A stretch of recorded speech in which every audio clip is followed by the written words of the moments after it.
പിന്നെ നമ്മളെന്തേ കൊടുത്തു വിടണത്? അവിടുന്ന് കൊണ്ടുവന്ന് ഈ മനുഷ്യർ നമുക്ക് തരുന്നതല്ലാതെ ഞങ്ങളൊക്കെ പാത്രീസ് ബാവയുടെ അടുത്ത് ചെന്നാൽ അത് അത്താനാസിനോട് ചോദിച്ചാൽ അറിയാം, അല്ലെങ്കിൽ ഇരിക്കുന്ന തിരുമേനിമാർ ആരോട് ചോദിച്ചാലും അറിയാം. ഒരു മെത്രാച്ചൻ ഇവിടെ നിന്ന് ചെന്നാൽ ഏറ്റവും ചുരുങ്ങിയത് ഒരു 50,000 രൂപ ബാവാക്ക് ചെലവാണ്. ഒരു 50,000 രൂപ ഞങ്ങൾ ഒരു ദിവസം ചെല്ലുമ്പോൾ ചെലവാണ്, ഒരു പ്രാവശ്യം ചെന്നാലും. എന്നിട്ട് ഇവിടുന്ന് കൊണ്ടുപോയി എന്ന് പറഞ്ഞാൽ ഇവിടുന്ന് ഇവരെന്താ കൊടുത്ത് വിട്ടേക്കണത്? അവിടുന്ന് കൊണ്ടുവന്നതല്ലാതെ ഒന്നും കിട്ടിയിട്ടില്ല. അനുഗ്രഹിക്കപ്പെട്ടവര് നമ്മൾ അനുഗ്രഹീതമായ സഭാവിഭാഗമാണ്. കാരണം ഈ ഇരിക്കുന്ന പിതാവിനെ ഒന്ന് ശ്രദ്ധിച്ചു നോക്കി. ആ പിതാവിനെ ശ്രദ്ധിച്ചാൽ നിങ്ങളിപ്പോ യെരുശലേമിലെ തിരുമേനിയാണെന്നൊക്കെ മാത്രമേ കേട്ടോളൂ. യേശു തമ്പുരാൻ തന്റെ കൈകളിൽ അപ്പമെടുത്ത് വാഴ്ത്തി ശുദ്ധീകരിച്ചു. ഇത് പറഞ്ഞത് എവിടെ വെച്ചായിരുന്നു?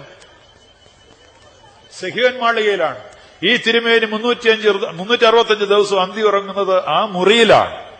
എന്റെ കർത്താവ് കൈകളിൽ അപ്പമെടുത്ത മുറിയിൽ ഉറങ്ങുന്നതായ പിതാവിനെ അല്ലാണ്ട് കരേക്കൻ കാതോലിക്കായി കൊണ്ടുവരേണ്ട ഗതികേട് നമുക്കില്ല. നമ്മൾ കൊണ്ടുവരുന്നത് നല്ല തീർന്ന സാധനങ്ങളെയാണ്. സാക്ഷാൽ കറയില്ലാത്ത അന്ത്യോക്യയുടെ പാത്രീസ് ബാവ വരും, സെഹിയോൻ മാളികയിൽ ഉറങ്ങുന്ന പിതാവ് വരും. ഇതുപോലുള്ള ബന്ധങ്ങളാണ് നമുക്കുള്ളത്. ഇത് കണ്ടാൽ അവരെങ്ങനെ സഹിക്കും? എങ്ങനെ സഹിക്കും ഇവര്? ഇനി ഇവര് ദലൈലാമയെ കൊണ്ടുവരുന്ന ദിവസം നോക്കിയിരുന്നാൽ മതി. കൊണ്ടുവരും ഇവരെവിടുന്നെങ്കിലുമൊക്കെ വിളിച്ച് ആരെങ്കിലും കൊണ്ട്. കാരണം എങ്ങനെയും പിടിച്ചു നിൽക്കണ്ടേ. പക്ഷെ ഈ സൈസ് മുതൽ അവരുടെ കയ്യിലില്ല. കറയില്ലാത്ത മുതലില്ലാത്തതുകൊണ്ടുള്ള ഒരു സങ്കടമാണ്. ഇതെന്തൊരു ഭാഗ്യമാണ് നമുക്കിത് കാണാൻ പറ്റുന്നത്. സത്യം പറഞ്ഞാല് ഞങ്ങൾ തിരുമേനിമാർ കൈസൂരി തരുവുള്ളൂ തിരുമേനി. എന്നാലും ഒന്ന് മുത്തിയാ കൊള്ളാന്ന് എനിക്ക് ആഗ്രഹമുണ്ട്. കാരണം കർത്താവ് കൈകളിൽ അപ്പമെടുത്തു എന്ന് പറഞ്ഞെടുത്ത് ആ ഭിത്തിയെ തൊടുക, ആ ഭൂമി നടക്കുകയും ചെയ്യുന്ന ആ സെഹിയോൻ മാളികയുടെ അധികാരിയായി അന്ത്യോക്യ സിംഹാസനം ആക്കി വെച്ച പിതാവ്, അതൊന്ന് കാണുന്നത് തന്നെ ഞങ്ങൾക്ക് ഭാഗ്യമാണ്. ഈ മഹാഭാഗ്യം അവർക്കില്ലാതെ പോയി. ഈ ഭാഗ്യമൊക്കെ അവർക്ക് കിട്ടും. ഒറ്റ കാര്യം ചെയ്താൽ മതി, അന്ത്യോക്യ അപ്പനെ മറക്കാതിരുന്നാൽ മതി. അപ്പനാണെന്ന് പറയണം. അപ്പനാണെന്ന് പറഞ്ഞാൽ മതി. വേറെ ഒരു പ്രശ്നം ഉണ്ടാവില്ല. ഇതിപ്പോ ആരാ അപ്പനെന്ന് അറിയാൻ പാടില്ലാത്തതാണ് പ്രശ്നം വന്നത്. ഞങ്ങൾക്ക് വളരെ വ്യക്തമായിട്ട് അറിയാം ഞങ്ങളുടെ അപ്പൻ ആരാണെന്ന്. ഇത് അറിഞ്ഞുകൂടാത്തതാണ് ഇവിടുത്തെ പ്രശ്നം. അതുകൊണ്ടൊരു കാര്യം ചെയ്യ്, അത് വ്യക്തമായി ഒന്ന് അന്വേഷിച്ച്, പുസ്തകമൊക്കെ വായിച്ച് കാര്യങ്ങൾ അന്വേഷിക്കേണ്ടത് അന്വേഷിച്ച് അപ്പൻ ആരാണെന്ന് മനസ്സിലാക്കി, അതൊക്കെ ചോദിക്കേണ്ടിടത്ത് ചോദിച്ച് മനസ്സിലാക്കി വന്ന് അന്ത്യോക്യ പാത്രീസ് ബാവയുടെ കീഴില് അനുസരണത്തോടുകൂടെ നിന്ന് അനുഗ്രഹം പ്രാപിച്ചാല് എല്ലാം നടക്കും. ഈ തിരുമേനിയുടെ മഹാമനസ് നിങ്ങൾക്കറിയണോ? ദിദിമോസ് കാതോലിക്ക് യെരുശലേമിൽ ചെന്ന് വെച്ച് തിരുമേനി പറഞ്ഞു എനിക്കൊന്ന് കുർബാനയുള്ളൂ എന്ന് പറഞ്ഞു. ഉടനെ തിരുമേനി ആകെ വിഷമത്തിലായി. തിരുമേനി വിഷമിച്ച ഉടനെ നാട്ടിലേക്ക് വിളിച്ചു. നമ്മുടെ കാതോലിക്ക ബാവ വിളിച്ചു ചോദിച്ചത് ഈ പുള്ളിയോട് വന്നിച്ച് ഇങ്ങനെ പറയും എന്നെ ചെയ്യേണ്ടെന്ന് ചോദിച്ചു. നമ്മുടെ ബാവ ഉടനെ പറഞ്ഞു ഒരു കാര്യം ചെയ്യുക, അദ്ദേഹം അവിടെ ഒരു വന്നതല്ലേ വാർദ്ധക്യത്തില്, അദ്ദേഹം ഒന്ന് കയറി ചൊല്ലിക്കോട്ടെ, ചെല്ലിച്ചിറങ്ങണ വഴി തിരുമേനി കാര്യം ചെയ്യണം, പൂർണ്ണമായ കൂദാശ നടത്തി ആ മദ്ബഹ ശുദ്ധീകരിക്കണം. ആ മദ്ബഹ കൂദാശ നടത്തിയേക്കണമെന്ന് പറഞ്ഞു. അത് ഇവരുടെ ഒരു സ്ഥലത്ത് നമ്മളെ കൊണ്ട് ചെയ്യിക്കും. അത് ഇവരുടെ സ്ഥലത്ത് ചെയ്യിക്കും. പക്ഷെ ഞങ്ങള് കാര്യം താടി നീണ്ടെങ്കിലും പ്രായത്തിൽ ചെറുപ്പമുള്ളതുകൊണ്ട് ഇരുത്തക്കുറവുള്ളതുകൊണ്ടും ബാവായോട് തിരുമേനിയുടെ ഞങ്ങൾ പറഞ്ഞു മേലെ പണി നടക്കൂല എന്ന് പറഞ്ഞു. ഈ പണി ഇനി മേലെ നടക്കൂല എന്ന് പറഞ്ഞു. കഴിഞ്ഞ പ്രാവശ്യം ഞങ്ങൾ ചെല്ലുമ്പോ യെരുശലേമിൽ ചെല്ലുമ്പോൾ അവിടെ ഒരു അച്ഛൻ വന്ന് അവിടെ നിൽക്കുകയാണ്. അച്ഛന് കുർബാനയുള്ള കോയമ്പത്തൂരിൽ നിന്ന് മദ്രാസിൽ നിന്ന് വന്നതാണ്. പറമ്പിൽ കയറുന്നത് ഓടിക്കോളാൻ പറഞ്ഞു. ഞങ്ങള് ഓടിച്ചാ പോകുന്നത്. ഇതുപോലെ എന്തിനാ ഒളിച്ചു കയറണത്, ഒളിച്ചു നടക്കണത്?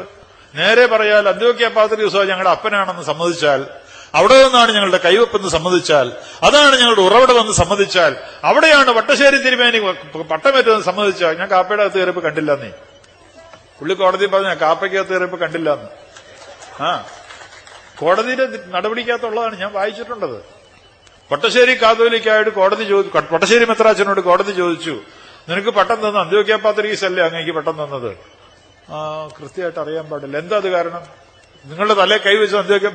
ഞാൻ അന്നേരം കാപ്പയ്ക്കകത്തായിരുന്നു. അപ്പൊ ആരാണ് തലയിൽ കൈവച്ചത് ഞാൻ കൃത്യമായിട്ട് കണ്ടില്ല. അവിടെയാണ് വളവ് തുടങ്ങിയത്. അവിടെ മുതൽ നിവരണം. അങ്ങനെ നിവർന്ന് ഒരുപാട് നിവർന്നാലേ അവർക്ക് ഈ ഭാഗ്യമൊക്കെ വരുള്ളൂ. അല്ലാണ്ട് ചുമ്മാ ഇരുന്നാൽ ഈ ഭാഗ്യം വരില്ല.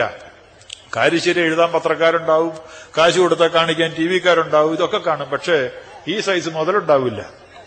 അതുകൊണ്ട് അന്ത്യോക്യയുടെയും കിഴക്കൊക്കെയുടെയും പരിശുദ്ധ പത്രോസിന്റെ ശ്ലൈഹിക സിംഹാസനത്തിന് കീഴിൽ ഭാഗ്യമോടെ നമുക്ക് സന്തോഷമായി കഴിയുവാൻ, അനുഗ്രഹങ്ങൾ അനുഭവിച്ച് കഴിയുവാൻ ദൈവം തമ്പുരാൻ നമുക്കിടയാകട്ടെ.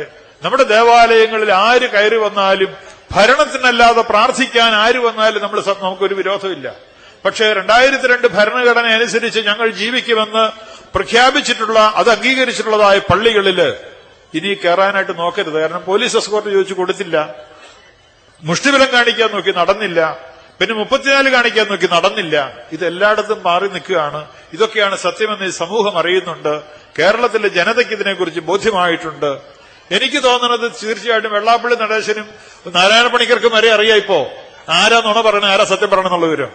യാക്കോബക്കാർക്കും മാത്രമല്ല അറിയാവുന്നേ. എല്ലാ മനുഷ്യരും ഇത് ശ്രദ്ധിക്കുകയല്ലേ. അതുകൊണ്ട് ഇനിയും ഈ മനുഷ്യരെയെല്ലാം മണ്ടന്മാരാക്കാൻ പുതിയ അഭ്യാസങ്ങളൊന്നും കാണിക്കാതെ സത്യത്തിലേക്ക് തിരിച്ചു വരുവാൻ അവർക്ക് സന്മനസ് ഉണ്ടാകട്ടെ എന്ന് പ്രാർത്ഥിച്ച് വളരെ വിനയത്തോടെ ഞാൻ എന്റെ വാക്കുകൾ അവസാനിപ്പിക്കട്ടെ. ശ്രേഷ്ഠ ബാവാതിരുമേനി ഇപ്പോൾ അമേരിക്കൻ സന്ദർശനത്തിലാണ്. അതുപോലെ തന്നെ അഭിനന്ദ പിതാവായ മോർ ഗ്രിഗോറിയോസ് തിരുമേനി ദുബായിലെ ഓമല്ലൂർ ബാവായുടെ പെരുന്നാളിന് പോയിരിക്കുകയാണ്. അഭിനന്ദ പിതാവായ മോർ യൂസേബിയോസ് തിരുമേനി പ്രത്യേകിച്ച് പറഞ്ഞയച്ചു. ഈ തിരുമേനിമാരോടും ഇവിടെ കാണുന്നവരോടൊക്കെ പറയണം, പ്രസംഗിക്കാൻ ഞാൻ ഉണ്ടാകുമെന്ന് അറിയില്ല, അതുകൊണ്ട് എല്ലാവരോടും പറയണം, തിരുമേനി പനിയായിട്ടിരിക്കുന്നു, അതുകൊണ്ടാണ് വരാതിരുന്നത്, പനി മാറിയാൽ ഉടനെ കബറിൽ വരും. അതാണ് അഭിനന്ദ പിതാവായ മോർ ദിവന്നാസൂസ് തിരുമേനി പറഞ്ഞത്. 2-3 തിരുമേനിമാര് ഇങ്ങനെ സുഖമില്ലാത്ത സാഹചര്യത്തിലാണ് വരാത്തതെന്ന് പറഞ്ഞത്. അവരെ ഓർത്ത് പ്രാർത്ഥിക്കണമെന്ന് വളരെ വിനയത്തോട് ഓർമ്മിപ്പിക്കുന്ന ദൈവം അനുഗ്രഹിക്കട്ടെ.